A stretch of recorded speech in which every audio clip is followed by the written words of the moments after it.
Good morning all. Today we are going to do Maiden Name by Philip Larkin. So it is the second poem in the series. Maiden Name by Philip Larkin was published in 1955 in Larkin's collection, The Less Deceived. The text is made up of 3 stanzas and are separated into sets of 7 lines. So it has 3 stanzas and it is separated into 7 lines. Larkin makes use of structure rhyme. You can write it down, what is structure rhyme, what its structure rhyme. Sometimes it is asked, which is the scheme is A B B A C C A. Each stanza has its own end sound, but stanza 1, 2 and 3 all follow this same pattern. So a few of the rhymes depends heavily on the pronunciation, such as one, ribbon and gone in the stanza second. This is the structure. And in regard to meter, each line contains 5 sets of 2 beats. I will give the notes, don't worry, I will give the notes. This creates an even rhythm to the text and feel of unity and structure as one progress through the stanza. So this will be a bilingual lecture. तो मैं आपको बताऊं कि आपको समझ में आ गया होगा कि पब्लिश हुई थी ये पोम 1955 में लार्किन कलेक्शन में, जिसका नाम था द लेस डिसीव, और ये एक स्टैंजा स्कीम फॉलो करती है जो है A B B A C C A. तो इसमें यह है कि जो ईच जो स्टैंजा है वो एंड होता है एक साउंड से जो कि फॉलो अप करता है. किस पैटर्न में फॉलो अप करता है ये मैंने आपको बता दिया. इसको ये बड़ा ना होने के लिए आप इसको चेक कर लीजिएगा नोट्स में, नहीं तो मैं इसको अभी स्क्रीन पे लिख देती हूँ. Theme of the maiden name. The main theme of maiden name is identity and the loss of identity. तो एक इसका पर्सनल भी है और एक इसका वो भी है, एक पर्सनल भी इसका इंडिकेशन है और दूसरा इसका एक यूनिवर्सल भी है. तो मेडन नेम जो है वो एक लॉस ऑफ आइडेंटिटी का थीम है इसमें. Larkin is dealing with the institution of marriage, something that was not common with in his work. तो लार्किन जो थे उनका शादी जैसी इंस्टीट्यूशन में कोई भी इंटरेस्ट नहीं था. वो पूरी ज़िंदगी सिंगल रहते हैं, उन्होंने शादी नहीं की थी. 2 उनके बहुत से अफेयर थे, मगर उनको ये आइडिया समझ में नहीं आता था कि एक साथ पूरी ज़िंदगी किसी के साथ रहना, तो उन्होंने शादी नहीं की थी. और उनका एक नेगेटिव ओपिनियन था मैरिज को लेकर के, तो उन्होंने इसको ही अपना मेन थीम बनाया है. फिर इसमें आपको एक सेकंड इंडिकेशन भी मिलता है कि एक लेडी थी जिनका नाम था विनीफ्रेड आर्नॉल्ड, और उनके साथ उनका अफेयर था और वो उनकी शादी हो गई थी, उस लेडी की शादी हो गई थी. तो उन्होंने इस शादी को किस तरह से अपने माइंड में लिया और शायद उन्होंने उसी टाइम वो पोम लिखी है. तो इसलिए जब आप पढ़ेंगे तो आप इसको उस तरह से लेंगे कि उनकी जो बिलवड थी उनकी शादी हो गई थी और उस शादी के बाद उस लेडी ने अपना नाम चेंज कर लिया था. जैसे यूजुअली आपको पता है कि कल्चर में है, बाय लॉ हम नाम चेंज कर लेते हैं, सरनेम कुछ और लगा लेते हैं. तो उसने कहा कि जो नाम चेंज करने के बाद उसकी जो आइडेंटिटी, जैसे मिसेस डॉलावे या मिसेस ब्राउन, तो वो जो मिसेस और ब्राउन लग गया और उसका असली नाम मान लीजिए उसका नाम असली हो गया होगा रिया या प्रिया, तो वो नाम उसका चेंज हो गया और उसका सरनेम उसके आगे, जैसे रिया शर्मा, तो अब रिया शर्मा हटा करके आप रिया शर्मा की जगह रिया वर्मा लगा रहे हैं. तो रिया वर्मा से उन्हें वो फीलिंग नहीं आ रही है जो उनको पहले अपने उसके सिंपल मेडन नेम से आती थी, जो उसका असली नाम था उससे आती थी. तो इस बात को वो बार बार कह रहे हैं और उसके बाद उनका क्या इमेज आ रहा है उस लड़की का और वो क्या सोच रहे हैं ये उन्होंने बताया, यहाँ पे डिस्कस किया. कंटेक्स्ट क्या है इनका कि इनका एक रिलेशनशिप था जो मैंने आपको बताया. क्वींस यूनिवर्सिटी इन बेलफास्ट में ये उस लड़की से मिले थे और ये अभी कई बार 3 पैराग्राफ में कई बार ये उसकी मीटिंग के बारे में बात करते हैं और वो कहते हैं लास्ट पैराग्राफ में कि जैसे कि 3-4 दिन ही ताज़ा मैं आपसे मिला था, उसी तरह की फीलिंग मैं आज भी आपके लिए रखता हूँ. तो let's start with the line wise explanation. Marrying left your maiden name disused. Its 5-line sound no longer means your face, your voice and all your variant of grace.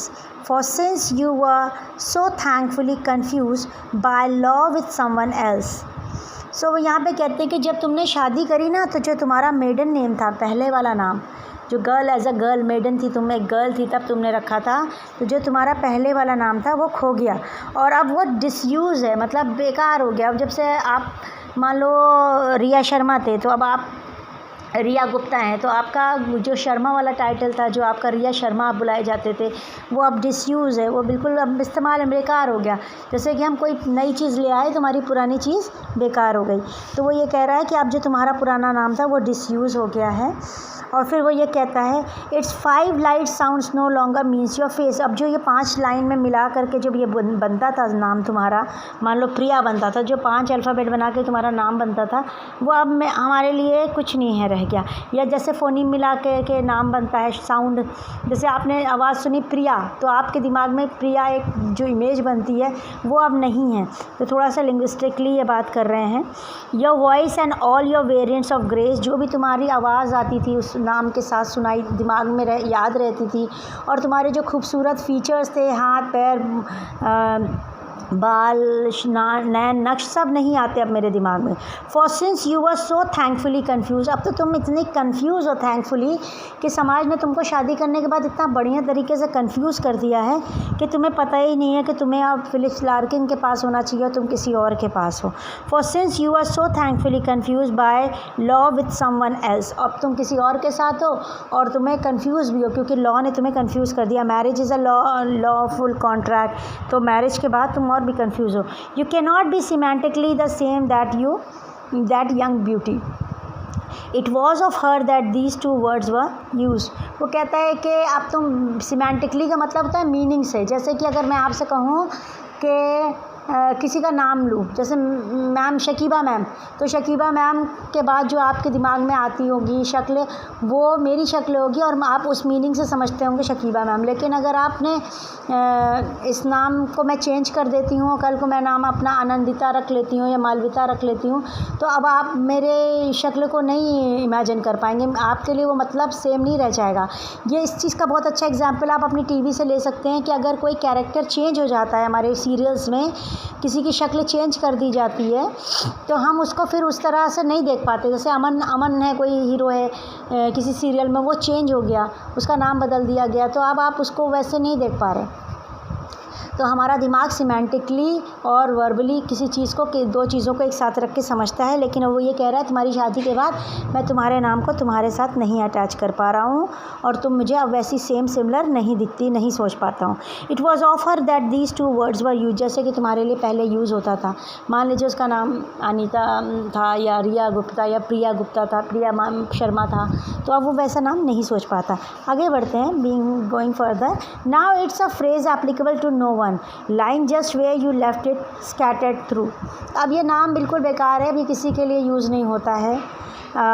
जैसे एक नाम होता है फरादीबा, तो अगर आपने अपना नाम चेंज करके फरादीबा का नाम चेंज करके आपने नाम रख लिया है फरानाज, तो वो कह रहा है कि अब फरहादीबा जो नाम है वो बेकार पड़ा हुआ है, 2 वर्ड का नाम था उसका, तो वह बेकार पड़ा है। जैसे कि आपने पता है आपको विनीफ्रेड आर्नौत, तो अब उसने विनीफर्ड दौलाफेड रख लिया हो, तो वो अब नाम बेकार पड़ा है। Old list, old programmes, old school prize और 2 packet of letters tied with tartan ribbon. अब वो याद करता है कि जो तुम्हारे पुरानी लिस्ट थी ना, जिसमें तुम्हारे स्कूल में नाम था, ओल्ड प्रोग्राम्स जो तुमने किए थे, स्कूल के जो प्राइजेस जीते थे, जो तुमने जब तुम्हारी शादी नहीं हुई थी, जब तुम यंग गर्ल थी, तब तुमने जो जीते थे, सब बेकार पड़े हैं। उसी तरह से बेकार पड़े हैं वो चिट्ठियाँ जिसमें तुमने रिबन बांध करके लव लेटर्स रखे हैं, जो मेरे कार्ड्स, अपने कार्ड्स रखे हैं, जो अपने लेटर्स रखे हैं, वो भी अब बेकार पड़े हैं। Then it is scentless, weightless, strengthless, wholly untruthful. Scentless मतलब जिसमें से अब खुशबू नहीं आती, वो लव लेटर्स में से अब खुशबू नहीं आती। आपको पता है कि लव लेटर्स जो होते हैं वो थोड़ा सा अच्छे पेपर पे लिखे जाते थे जिसमें खुशबू आती थी, या फिर उस पर खुशबू इत्र में डाल के रखे जाते थे ताकि वो खुशबू आए, या खुशबूदार इंक से लिखे जाते थे। तो अब वो उसमें से खुशबू नहीं आती, वो वेटलेस हो चुके हैं, उनमें से कोई भी उनका वज़न नहीं रह गया। स्ट्रेंथलेस, उसमें कोई ताकत नहीं रहेगी किसी को मोटिवेट करने की, या किसी का प्यार पढ़कर, आप कहते हैं ना अच्छा लव लेटर पढ़ करके आपको मन में इच्छाएं और फीलिंग्स आती हैं किसी के लिए कि हाँ वो मेरा अपना है, तो वो स्ट्रेंथलेस हो चुके हैं। होली अनट्रूथफुल, और अब वो बिल्कुल धीरे से, मैं कहूँ कि वो बिल्कुल बेवफाई का सबूत बन चुके हैं, क्योंकि तुमने शादी कर ली है। Try whispering I slowly, no it means you और since you are part and gone. और अब तुम चली गई हो और अब तुम जा चुकी हो, तुम्हारा पास्ट भी अब तुम्हारे साथ जा चुका है, लेकिन अब वो आगे कहेंगे कि मेरी यादों में तुम हो। तुम्हारा प्रेजेंट स्टेटस तो ये है कि तुम जा चुकी हो, लेकिन अब तुम मेरी यादों में बसी हो, अब तुम मेरी यादों में अभी भी फ्रेश है तुम्हारी यादें।